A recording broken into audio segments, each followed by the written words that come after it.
Hello, everyone. Lee and Sam here, back with another podcast. Just checking in. We're just checking in. So halfway through the summer. How's the summer going? Lots of toing and froing in the transfer market. Lots of managers coming. Lots of managers going. I went up and down on the Spurs stadium. You've been up and down the Spurs stadium. All sorts going on. All sorts going on, guys. But very nice to have you back for the ninth. This is the ninth season of FPL Family. The ninth year we've been doing this. Absolutely incredible. And a couple of weeks ago, I did a couple of little podcasts. I have a bone to pick with you about that. Why? There's a bit too much Ange bashing. You never told me you were going to do an Ange bashing podcast. You said, Sam, I've done a couple of podcasts and I've put them out. And I was like, oh, lovely. You said, Sam, if you want to promote these podcasts, off you go. Oh. I said, oh, lovely. And then I listened. Well, this is your right to reply. Those little podcasts, I did a couple of little voice notes. If you've not checked them out yet, guys, go check them out. They're no more than 10 minutes each. I did a 10 minutes on Florian Wirtz when it was quite close to us. I think we literally just signed him, or we're about to sign him. And Did you get a bit excited? I was a bit excited. A bit excited. Yeah. I was just like a kid at Christmas. I was just like, who can I tell on a podcast? I've got to record something. I was quite excited about that. And then I did another little voice note about unnecessary Frank coming in to potentially. It was unnecessarily. Potentially replace Ange Postecoglou. I don't think it was too anti-Ange, but here we are. That has now happened. So unless you've been living on the rock, Postecoglou has gone. Thomas Frank is in. So I'm not counting those little podcasts. That doesn't count as season 9. This is officially. Yeah, that was just me being excited about Florian Wirtz. This is officially... And having a pop at Spurs. I mean, standard Lee behaviour. Excited about Liverpool, pop at Spurs. That was like season 8.5. This is officially podcast 1 from season 9. And it is your right to reply... This is the real quiz. This is the real quiz. So your right to reply on my little podcast select from season 8.5. So, since I recorded those, Ange Postecoglou has now left. Sad times. Thomas Frank is now in. Yep. First trophy for Spurs for God knows how long. 17 years. And as a result, he gets sacked. So, first of all, what is your feeling on Ange out first, or Ange gone? Let's do that, and then we'll talk about Thomas Frank. Do you know, I saw the lovely James from Planet FPL describe the Postecoglou divorce as he felt he was happy that it happened, but not particularly sad it was over. Okay. And I thought... That's a good summation, no? I agree. Yeah. I feel agreement there. I feel... Do you think it's the right decision by the club, first and foremost? Yeah, I do think it's the right decision. Okay. I think it was... Despite being so pro-Ange for last season. Lee, I'm not being funny, but what kind of fan are you if you turn against your manager mid-season? Like, you've got to back him. Like, he's doing what he's doing. I'm not one of those fans, like... Look, I'm a Spurs fan. I'm not a glory hunter. I'm not out there going, sack him because we've got to win stuff. I'm like, I'm in this. Like, right. I'm like, you have to follow a plan. Now, at the back end of the season... Did Ange have a plan? Yeah, it was tank everything else and win the Europa League. Oh, that's fine then. That's the plan. That's fine. Now, in some ways, he had a plan. He executed the plan. And the plan worked. Right. So, in some ways, you kind of go, okay, right, well, look. On reflection, looking back at the season, obviously, I feel I'm still elated, I've got to be honest. I'm still living on that. Of course. I'm a dine out on that for years now. However, the Premier League season was a disgrace. Unacceptable. A disaster. Yes, unacceptable. I don't really know what other way to describe it. And so I think the reality is that we could have said, okay, start the season again. There was a lot of positivity from the players around him and the atmosphere. And I don't know if you've watched it, but the winners video that they've put out. I have not watched that, no. I didn't think you would have. When you watch it, it's very clear that they are a team and they are a unit and they are together. A lot of players upset. And there are a lot of players There was a lot on social media from Madders and others about, a lot of upset players. So long, Ange. It was nice knowing you and all this. Yeah, there was a lot of upset players and a lot of them really did back him and back the plan. And so you could have... Key players, so like Romero. Massively. So you could forgive the club for kind of giving him this opportunity to start the season again and see what happens. But in reality, I think it had just gone too far. And I think that you can't, the difference between where we normally finish in sort of 6th, 7th-ish, 5th territory, 4th territory, and finishing 17th is huge, not just in terms of like where you finish, but in terms of revenue and all of that stuff. And we're lucky, right? We picked up the Champions League as a result of it. We have the opportunity now with the trophy to attract a different type of player because of that. If we'd have lost that final, that 90 minutes goes a different way. This summer looks very, very different for Spurs. Yeah. So I don't blame Spurs. It's the right decision by Daniel Levy. It is the right decision, and I'm pleased.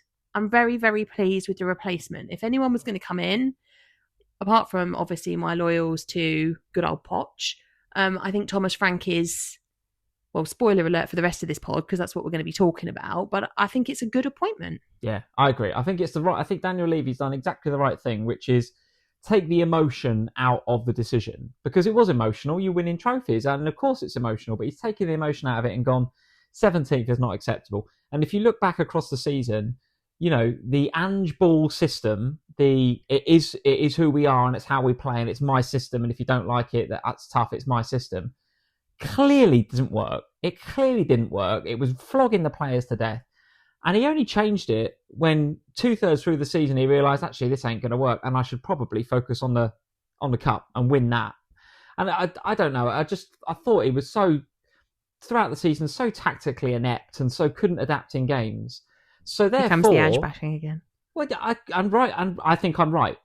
So here we go with Thomas Frank, who could not be any more polar opposite than Ange Postecoglou, because one of Thomas Frank's one of the key things about Thomas Frank that he does so well is he adapts to what he's got. He adapts to what he's got. He gets what he's given, and tactically in games we've seen that he can be so astute. So, by the way, I think first and foremost, let me put this out there, I think it's a brilliant appointment. I think he's a top manager. And I think it's absolutely the right thing to do to get rid of Ange. I didn't like Ange at all. I mean, he won you a trophy and he will be a legend, forever be a legend, no doubt about it. He's going to build him a statue, first trophy in whatever many years. Well done, Ange. Take nothing away from that. But he's not a good manager. And Thomas Frank is a good manager. And you've got a really, really good one there. See, I agree with you in most of that. I don't think he's not a good manager, though, because I think his track record proves that he's a good manager. I think this season... Where has he gone, and where has he gone? Scotland. International. I could do well in Scotland. No, don't be ridiculous. He went to Scotland and went to Celtic, Sam. This is where you... Brendan Rodgers has done that, and he's rubbish as well. This is where you take it too far. Like he has a proven track record. He's a decent manager. I think the issue. Was he before Celtic? I think the issue international football. I think the issue with him has been partly not his fault, unless you want to be, and you will undoubtedly argue that the injuries were an issue, and they were his fault. The injuries weren't his fault. No, not all of them. No, and you can argue that they were, but they weren't. You know, you can't blame him for every injury that we had. So the injuries were a problem, and I think you can absolutely blame him for the decision in January to forget about the other potential trophies and the Premier League finish, because at that point when he decides to do this, we're beating you in the League Cup. You turned it around in the second leg, so the decision there to sacrifice that trophy when we've almost made the final is mad. The decision to sacrifice the FA Cup is mad. The decision to do what he did in the Premier League is mad. But in the end, it comes out with the trophy, which is what he's going to be remembered very fondly by Spurs fans for. Do you not think he got out of jail massively? Oh, well, I think he's lucky to get the trophy, yeah. I think if the trophy's not there at the end of it, then people look at that season and go... It's the worst season you've ever had. Absolutely. In Premier League history. 100%. But the trophy cushions all of the stuff that goes on behind, because at the end of the day... That's the thing that, and it's very easy for you and for City and for Chelsea fans and Arsenal fans and fans of clubs that win trophies regularly to sit there and go, rah, and all of this stuff. But for us, it's been 17 years of wanting that. I'm not taking anything away from his achievements. I'm just saying the way that he went about it and the style, I think, is really, really different to what you're now going to see. Going forward. Yeah, I mean, I totally agree with that. I think the thing for me is, if he doesn't do that, do we get that far in the Europa League? I think that's questionable. I think I think what he does probably is the reason why we win that trophy. Okay, but we can agree that Thomas Frank is a good appointment, though. I'm looking forward to Frank Spurs. I am, yeah. tell me, before we get into the sort of his tactics and what we can expect from the team, and also in FPL, what do you think, who are going to be the players that might jump, onto our radars? Tell me about expectation then. As a Spurs fan, you've got Frank coming in. He's 17th last season. What does success look like for Frank next season? What a good question. Because I was talking to a very good friend of mine, a Spurs fan, who and I went out for him a drink the other night, and he was like, well, we want to get back into the top half. And I'm like... The top half? Is he mad? Well, I was sitting there thinking that's for me, that's a really unambitious target to get back in the top 10. I think that's an appalling... You've got to be looking... So I'll stop and I'll just ask, what would you say you get to the end of the season... Thomas Frank has got you to where in the league? That's a success. European slot. Right. European slot and a trophy. God, blimey. A European slot and a trophy. Okay. I don't think that's realistic first season. Maybe not, but I think they have to be your expectations. Yeah. I think we have to be really clear that our expectations are not that we are just going to be that team that plod along and finish mid-table and maybe make Europe. So where do you think then? 6th, 7th, 8th? I think if we finish... Well, there's no guarantee it will go down that far, by the way, because the reason why it dropped so far in the league last year was because of the performances of the likes of Man United and Spurs making it through. But where do you think Spurs will finish position-wise? 6th. 6th. I think a finish in 6th. So who are the 5 teams above them? Liverpool. Yeah. City. Yeah. Chelsea. Yeah. Arsenal. Yeah. I think Newcastle will struggle this year because of the Champions League. I think Aston Villa will struggle this year because of the Champions League. Maybe we're 5th. Forest? They're going to struggle because of Europe. They don't have a big squad.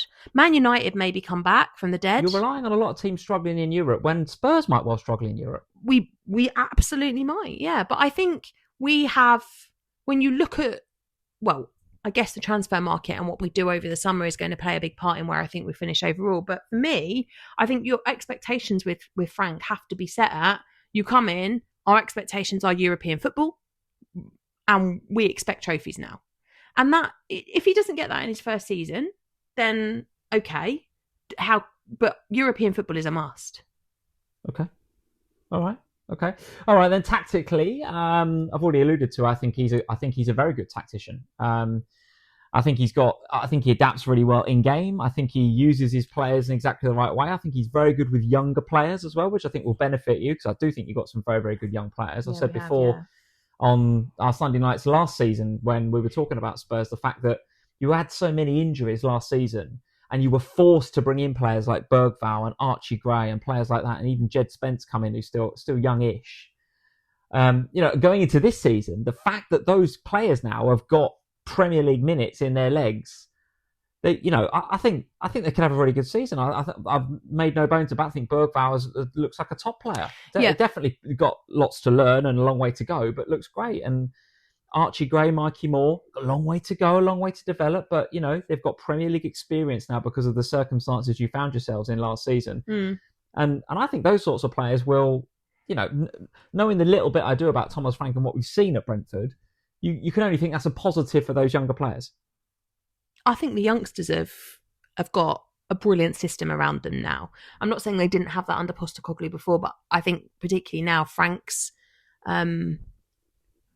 ambition with younger players, the way that he sets them up, the way he uses them. He's also brought Johan Lang with him as well, who is very important in terms of the... Who's that guy? I don't know that. He's very important in terms of the coaching of the younger players. So he's coaching staff. Yeah. So he is his background is in kind of the academy kids and the development of young players alongside Frank. They've worked together before. So I think having the two of them together is going to be really important. He's part of the backroom staff that have come across since Frank has arrived. So having them work together again, I think will be really important. And for me, I think there's a lot of things.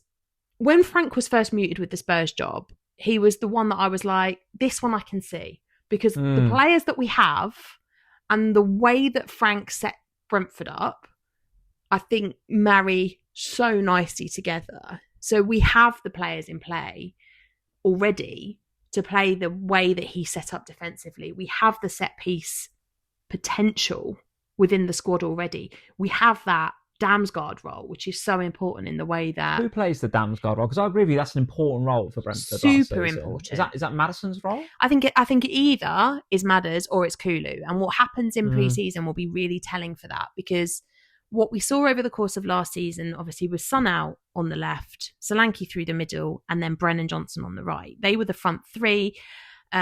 With Kulu kind of sitting in the Maddison role. But that was a lot of the time because Maddison was out injured. And then when Maddison did play, we saw Kulusevski shift back out onto the right, and often that meant that Brennan fed across and played on the left or didn't start at all. This season, I think we'll see far less of Son, if we see anything of Son. I am sort of expecting Son to go this summer. At time of recording, still there, right? He has to stay with us until August the 3rd, because he is contractually obliged to play the match we're going to play in South Korea on the 3rd of August. So Son will be a Spurs player. I had no idea about on the 3rd of August. Yeah, we play a game out sold on the 4th. Possibly. We play a game out in South Korea on the 3rd. He is contractually obliged to be in that match. All those South Koreans buying Sun shirts on the back of that match, and then you'll sell him on the 4th. Possibly. We have till September, right? So we'll see. I also think that even if he does stay, which he could do for kind of leadership reasons? Yeah. I was kind of searching for the right word, but yes, I think so. That kind of team spirit, team morale, continuity, like all of that stuff. Maybe he stays for that, but I see him getting far less game time than he does normally. Yeah. So do you not think Thomas Frank can find him again? Done. Do you think it? I just think he's done, Lee, and that pains me. You know. What did you see from him last year? I saw a player that was constantly knackered, because his game is so hot. His game is naturally very, very intense. And I thought Postecoglou mismanaged him. Maybe. But I think he... do you know when we watch grassroots football, sometimes we say that player is a real confidence player? Son is that man. He's a confidence player. When he's high in confidence, he plays incredibly well. We see that a lot of the time when he goes back to South Korea, because he's worshipped and loved and all of that stuff. Now, he gets that from the Spurs fans 90% of the time. But what we're seeing lately is a real frustration. Last season, the constant checking in, holding the ball up, not passing it forward, not running past a man. He seems to have lost a yard, or maybe two, on his last couple of seasons. Yeah, because he's constantly knackered. Possibly. But I also think that part of the issue is that I think this has been a bigger issue than it's just been the last couple of years, to be honest, because I think this was an issue when Kane was around. But I think the way that Kane read games and would feed him... Oh, no doubt the relationship between the two meant that Son losing a yard wasn't so noticeable, because Kane compensated for that. Whereas now in the Spurs system, I don't see that in the same way. So going into the new season, I see less game time. Plus, he's got competition now with our two young Frenchies over on that side. With Tell coming in, yeah. Tell coming in permanently, and also Wilson Erdebird, who was injured for most of last season. Tell was good in the really under 21 Euros, wasn't he? He did. I was quite impressed. He did play another well. Young player. I forgot about him when I mentioned him earlier, but he's another one. Absolutely. Yeah. And Wilson as well, right? There's lots of them. Yeah. And then, so for me, that Damsgaard role is vital, because there's two ways I look at it. One, I think Kulu plays it perfectly. I think he is perfect for that position. But I also not a Damsgaard sort of player, though. Damsgaard is brilliant at picking a pass. He's more of a Maddison, isn't he, Damsgaard? So I think Kulusevski plays perfectly in that position, in that number 10, but it depends on what he wants, because if he wants a like-for-like replacement for Damsgaard, and also, by the way, set piece is super important to the way that Brentford play and score goals. I've got some stats on that we'll come to later. Yeah. Then Madders is the man to be in that position and on the pitch. Now, last season, I think it was unfortunate for Maddison, those big chunks of injury time just being out. He never really got momentum in his game, obviously missed the final, all of that stuff. So hopefully under Frank we see a resurgence in him.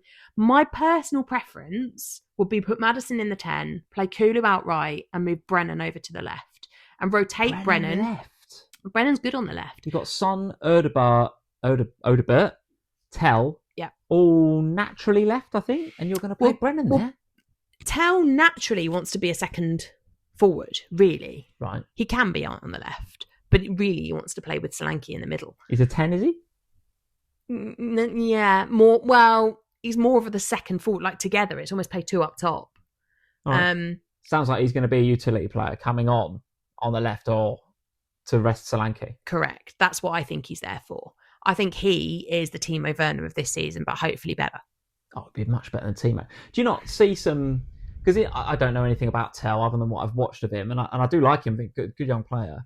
he strikes me as that sort of like on the shoulder kind of quick, a bit like a Johan Visser. Yeah, that's where he likes to be. I look at it and I just think, well, if you look at the way that Brentford have played over the last few seasons, they like the counter attack, like you say, they like the set piece, no doubt. They like the in behind with Visser, and then Mbeumo's got pace as well. Is Solanke a Frank player? Yes, I think he fits. I think he fits perfectly because Brentford's strategy. If you look at the underlying numbers for where Brentford take their shots from, they are a get in the box and take a shot team. They love a cross, but it's a get the ball in the box, take the shot. Solanke fits that mold perfectly because he's that player. He can be told, stay there. Do you think he could be an option for us in FPL? I mean, Solanke? Well, I think we'll all go there. Do you think? Yeah, because Spurs' fixtures... Depends on his price, doesn't it? Spurs' fixtures to start the season are nice. Yeah. He had a disappointing season last year on the back of a... Probably get a price drop. He's not going to take a rise. Certainly not. No. Will he take a drop? Possibly. No. Had a disappointing season on the back of a brilliant season for Bournemouth. Remember, he started last season priced as a Bournemouth player, though. Because he only moved just before he went to Spurs. So I could see a hold in his price. So if he holds at his price point, say he's 7... I can see people falling there because we all did it at the start of last season because you look at what he's got in his locker. You look at the fact that Brentford, they love get the ball, get it in the goal, like get it into the get it in the goal, get it into the box, take a shot. Like for me, these are the big brain tactics. Big brain into Spurs. Get the ball, get it in the box, get it in the goal. Yeah, but I think I just think that when you look at the attack. You think, all right, there's a couple of things that Frank's going to do. So counterattacks are going to be really important. He is going to encourage some defensive organisation, which maybe means we see less of a threat from the defenders, although we can talk about Pedro Porro because I think Frank actually might be brilliant for him. He's the one I've got my eye on. Yeah, I have to Let's get to him in a minute. But I think if you look at the way that Brentford set up, I can really see an opportunity for Solanke to become the player that he was at Bournemouth for Spurs. I think it could be that get the ball in the box and shoot. Get the ball in the box and shoot. When you've got the players that we have in terms of set pieces and crosses, it's definitely there. Who's the partnership then? Who's the Visser and Mbeumo next season? And it might be Mbeumo if you get him, right? At time of recording, still not decided where he's going to go, if he's going to go. Seems like he's going to go to United. The other thing is that we are currently in for Mo Kudus. So, so he's another one that we are trying to apparently, it seems like the Eze trail's gone cold because he looks like he's going to go to Arsenal. Oh, I'm so upset about that. I'd be upset about that one. Because that's the one I wanted. That's the one, isn't it? Come on, Daniel. You've got the Champions League money. Go and spend it. Do you know, just before he went to Crystal Palace, we had the opportunity to buy him. We didn't want to pay 20 million for him. Now he's got 65 million. It's standard, isn't it? He went to Crystal Palace the year after, 17 million. Mental. Yeah. Same with Kudus. You couldn't have scouted him a couple of years ago. Instead, you've got to wait for him to go to West Ham, add 40 million to his price tag, then you'll buy him. Do you know what his release clause is? No. 85 million. Well, yeah. Apparently they'll take 60. We've offered 50. Standard Spurs behaviour going on here. But then I said, I was talking to someone earlier and I said, I wonder if this is a bit like, when we were like, oh, we're in for Tony. Oh, no, we're not. We're in for Spurs Solanke. Wanting to be in for someone and they're just not because they're not willing to pay more than £2.50. We'll see. We'll see what happens. But who could it be? I mean, I think, to be honest, the other person that I think could really benefit from the get the ball in the box and shoot philosophy is Brennan Johnson, coasting in at the back post constantly all the time. Like, that's where he loves to be, isn't it? So we'll see. Tell us about the defence then. I mean, obviously Van der Ven and Romero, and I think if you are going to play that counter-attacking style that we saw from Brentford, then who better than Van der Ven and his Weetabix hamstrings to be part of that, right? You just want him to stay fit because if you're going to play a high line and play high press, counter-attack, you want somebody with pace, and he's got it in abundance. I do. Of all of the players, I have to say, I've not got my eye on Solanke. That's a wait and see for me. Particularly if you're going to chuck in like an Mbeumo or a Kudus or an Antel and. There's a lot of options there. I want to see what Frank prefers. Maybe we'll get some hints in pre-season. But I'm pretty sure that at fullback, it's going to be Spence or Udogie on the left-hand side. What about on the right-hand side, though? Porro looks pretty nailed on, and he feels to me like a Frank kind of player. He's the one, and he doesn't mind taking a set piece or two, does he? Nope. If he comes in at a reasonable price in FPL... What would be reasonable? Well, I knew you were going to ask me that. I mean, if he's 5, he's in everyone's team, isn't he? He's going to be 5.5. So I think he's probably going to be 5. He was 5.5 last year. It's not going to be 5. Why would he drop? Well, how many goals and assists did he get last season? I mean, I think if you look at it, so last season... Certainly didn't get a lot of clean sheets. Yeah, but Pedro Porro last season, only Mbeumo put in more crosses than Porro did. Yeah, I understand all that. 196. But when FPL are pricing for the new season, they'll look at goals, assists, and clean sheets. How many points? No, and underlying data plays a big part of it. So the fact that he's getting 196 crosses, given that in the last 10 games he only started 4, he would have easily beaten everyone for crosses last season. The fact that he's getting in those spaces and he's playing in that way, he's not dropping in price. There's no chance. He'll be 5.5. I think he'd be 5.5 as well, because then it's a decision, isn't it? At 6, it's a no, and at 5, it's a yes. So I'll put him at 5.5. Make all the FPL managers think about it. I think that's nailed on. I think they'll make you think about it, because if Romero does stay, and obviously there's a lot of rhetoric and rumor about that at the moment, but if Romero does stay, he's going to come in at 5. He's staying now, Romero. If he was going to go, someone would have been. There'd have been a rumor by now. There is. Athletic. For Athletic Madrid. Yeah. Okay. And he. Well, you don't have to need him to stay. Yeah, but they're rumoured to be offering 70 million. Oh. So if they pay 70 million for him, we're in for Mark Gahey apparently as a replacement, which would be interesting. Because he's turned us down a couple of times, Gahey. So I can't see why he would suddenly change his mind. But maybe he would if he knew he was going to be first choice. Maybe the thought of playing alongside Mickey van der Ven might be enough to, it would certainly be enough for me to change my mind. I definitely want to play with Mickey van der Ven rather than the best in the world, Van Dijk. But, whatever. Yeah, but you don't need to come to you lot anymore. You've got enough players. I think, going back to Pedro Porro for a minute, I think Romero could benefit massively from set piece threat, though. This idea of, I was looking at the numbers for set pieces last year. I've got to find it on my notes. Here we go. So, from set pieces last time around, no team recorded more XG from set pieces than Brentford did last season. Right. It was 64.7. They also created 48 chances from throw-ins last season, which was league leading. It's the Coyote effect. Yeah. And from those, they scored 6 goals, which was again the most in the league. Who have you got that can lob one in then? Well, we're going to have to train someone, aren't we? Somebody's going to have to learn to do a throw-in. No other team got more than 2, by the way, goals from throw-ins last season, which I thought was really interesting. Oh. So I think Pedro Porro... Just you doggy on the Pedro Porro pitch, loves width. Lobbing it in over and over again. They're like, Frank's just out there going, who can throw a ball? Boys, line up. There'll just be a lineup of boys just all chucking the ball to see who can throw it the best. So far, I've been trying to sell Frank as this sort of new tactical, if not genius, certainly better than Ange option. And you said, his tactics are going to be lob it in the box from throw-ins and cross it and get on the end of it and put it in the net. Goes to him for the back. Oh, I can't wait for this Thomas Frank revolution. He loves a cross. He loves being out wide, does Pedro Porro. He'll happily hug the touchline. I think that bodes really well for him. Putting crosses in the box, I think that'll be good. Also has set piece threat. He loves coming in and smashing it as well. Yeah, but he'll do, because he can do both things. So he can come in and smash it. He can hug the line and put a cross in. He'll take a corner. He'll take a set piece. Yeah. I think Pedro Porro is basically Thomas Frank's poster boy. Yeah, we're looking at him going, why are you laughing? Oh, you Spurs fans, you get all excited, don't you? I am excited. Pedro Porro is going to be Thomas Frank's poster boy. I tell you what, this season, I reckon you're going to put Pedro Porro on a lot of our graphics. I reckon he's going to be in a lot. I'm sure I will, but Pedro Porro is season 9 of FPL Family, and this is why, guys, this is why after 9 seasons, I still don't get bored of talking football with you, because you come out with such shit like this. Pedro Porro is going to be Thomas Frank's poster boy. Oh my God. I think he could break FPL. What are you talking about? I honestly think that Pedro Porro... he's 5'5" or 6, he ain't breaking anything. I think it... Okay, but Trent's gone now. So I understand that, yes. Thanks for that.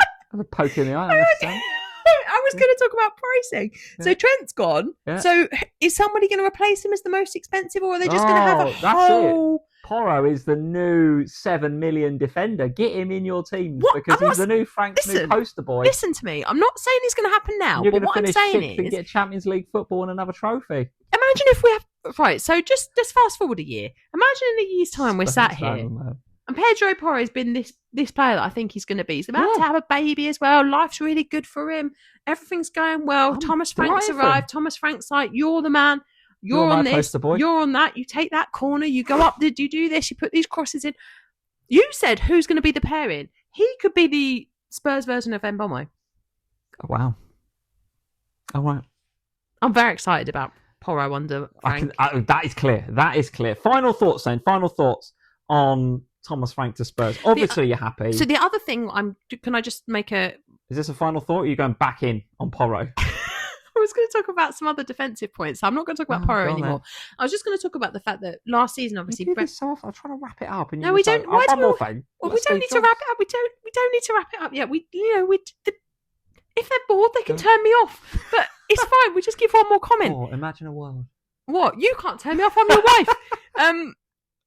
Where was I going? Oh, yeah. So last season, one of the things that Thomas Frank's team... This is tactical, right? One of the things that Thomas Frank's team does is it forces players from the opposition to take poor shots from distance. They don't allow you to... Low XG. Chances. Very low XG. Right. They don't allow you to get close to the goal. That's why Flecken made so many saves last season. More saves across the top 5 leagues. Yeah, absolutely was true, yeah. Roll back the years. We used to do this years ago. If you remember Spurs back under Conte, we used to play a system where when Lloris was in goal, we used to make people take, with Jan and Toby and players like that, take shots, keep them out, shots from distance, low quality shots. We kept a lot of clean sheets in that season. Yes. And so I'm looking at this and I'm thinking, that's quite interesting, isn't it? Because Brentford last season, 647 shots conceded. Only Leicester and Ipswich conceded more than that. But big chances conceded, just 80. Which was where in the league? Seventh. Okay, fine. So reasonable. And those big chances, when you break them down, they all came against Big Six. So they restrict teams to long shots and Flecken gets saves. Shock. So what does that mean for Spurs moving forward? We've ruled out the defence for the last couple of years because basically there hasn't been one. I think the defence might improve. Worth a look, because if he can deploy that tactic, Vicario becomes an interesting option, which he never has been. Maybe Mickey van der Ven and Romero, who will come in cheaper than Porro, maybe they become an option as well. That's all I'm saying. Yeah, maybe. Eyes on pre-season, because I think the 6 is the key role for you. You've got to get Sarr. Sarr's just a quality player, isn't he? You've got to get him fit firing and in that 6 and making it his own, I think, with maybe Bentancur there as well. I love Bentancur a lot. I'm excited. I'm excitedly. But, I'm sure at some stage we'll be looking at the Spurs defence. Just before we wrap up then, I did want to have a broader conversation about the behind-the-scenes stuff at both clubs. Now, one of the reasons I wanted to bring this up is because Brentford as a club... Oh, bless them. Are fully alive, right? And they still will be, even with the new manager, and even if they lose a couple of players, they will still fundamentally have their identity as a club, which is they're aligned from top to bottom. Brilliantly run football club, very data driven in the way that they approach things, very good scouting network. And Thomas Frank was supported top to bottom. They were all aligned in their strategy and how they thought. Okay, is that the case at Spurs? Because last season and in previous seasons, we've seen Daniel Levy is at odds with, who was the guy, Patrici, who was at odds with Conte, who was at odds with Ange, who was at odds with this, with that. And my take is that the way that Brentford are as a club is very different to the setup that you've got at Spurs. And the expectation at Spurs is very different to what you have at Brentford, right? Yeah. No one at Brentford's thinking we must win a trophy and come top 6. No, that's true. Whereas at Spurs, you've already said it. That's the expectation of Spurs fans. Back in Europe and a trophy.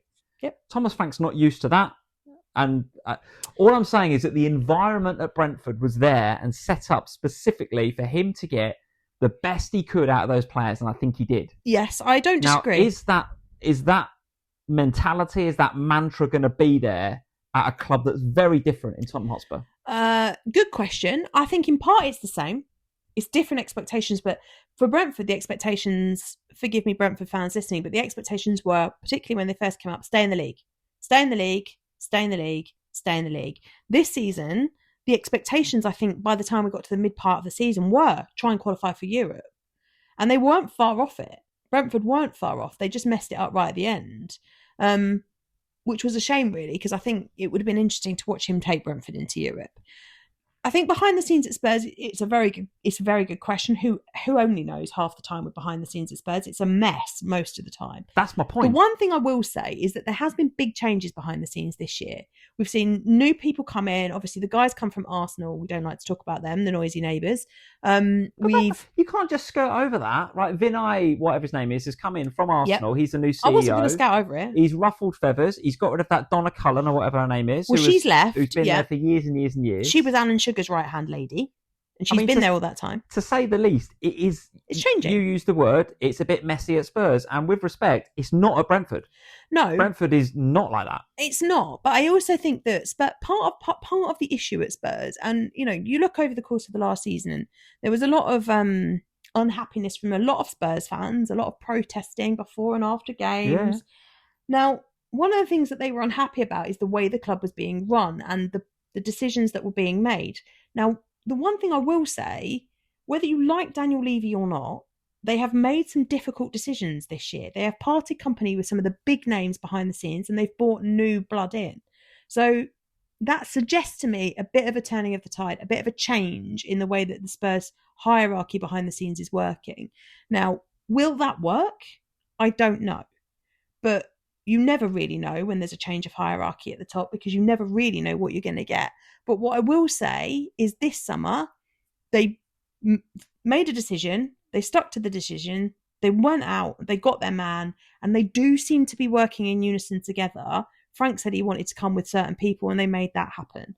So let's hope, for my sake and for the rest of the Spurs community's sake, that we are seeing a bit of a change in the way that the backroom stuff works at Spurs, because I do think if he gets backed, he could be really good for us. Yeah. All right. Well, it'll be very interesting to see how that works out, particularly the behind the scenes stuff. And yeah, it's a very differently run club, Spurs, to Brentford. So we'll see whether Thomas Frank can work his magic in that environment. There it is. Okay, if I wrap it up now, we've got some more stats to chuck at me.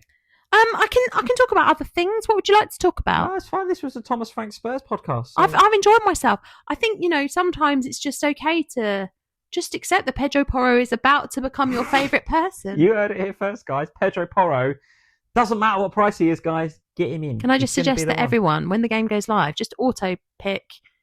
Get your low number. Get your low number on auto pick. And then the first thing you should do when you clear your team is just add Pedro Porro. Yeah, we haven't got Trent anymore. So who the hell else are you going to have? Think about the money you're going to save. You're going to save a couple of million, Lee. A couple of million is going to be saved. It's going to be great. Well, there we go. So season 9 of FPL Family officially kicked off with this podcast. Thank you very much for listening. If this is the first time you've ever listened to us. Well, I mean, where have you been for the last 9 years? It's possible that you're a teenager and were 12 years old when we started or something. I don't know. Then they wouldn't be a teenager anymore if they were 12 years old when we started. God, bloody hell, yeah. You were right. That's frightening, isn't it? Come on, do some proper maths. Maybe they were a child. Maybe they were like 1. And maybe they're 10. Maybe they're the same. Who knows? Same as our kids. But we are where we are. We're on season 9. If you enjoyed the podcast, then obviously hit the follow, the subscribe, any of that sort of stuff. We're over on YouTube as well. If you search YouTube for FPL Family, you'll find us over there. We're on the Twitters and the X's and the Instagrams and all that sort of stuff at FPL Family as well. That's it for this podcast. I'm sure we'll be back at some stage to talk about some other nonsense. But for now... What do you mean nonsense? We've talked about Pedro Porro. It's the best pod ever. For now, Thomas Frank and his poster boy, Pedro Porro, going to be in everyone's FPL team. Look at that cheeky smiley face. Bye, guys. Cheers, guys.